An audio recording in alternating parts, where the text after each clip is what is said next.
প্রথমত গালির কথা যদি বলেন,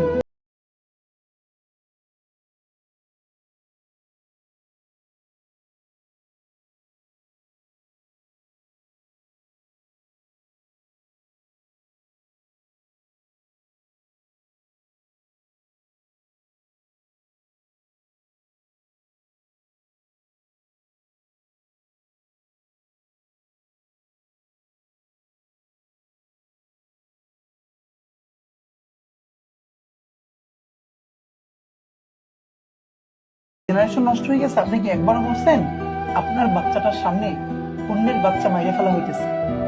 আপনার বাচ্চাটা সেই প্রতিবাদে গিয়ে দাঁড়ায় না, এইটাই হলো আপনার বাচ্চা ধ্বংস হয়ে যাইতেছে। আপনার বাচ্চা আপনি মানুষ করতে পারতেছেন না, যে অন্যের বাচ্চা মরে যাচ্ছে সেজন্য সে দাঁড়াইতে পারতেছে না প্রতিবাদে।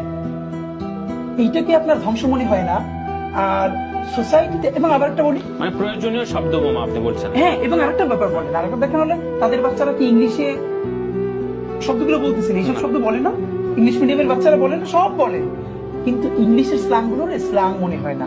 এটা গানটা ভুলে গেছে, ছোটবেলায় এই গানটা অনেক শুনতাম, যে বড় লোকের সবই রাইট হয়, গরিব বললে রং, কবি গুরুর প্রেমে পড়লে বাবা মা গর্বিত, আর আমার প্রেমে পড়লে মেয়ে হয় সে নির্যাতিত।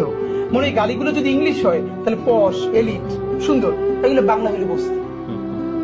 তো এই জায়গাটারই আমরা ভাঙতে চাই।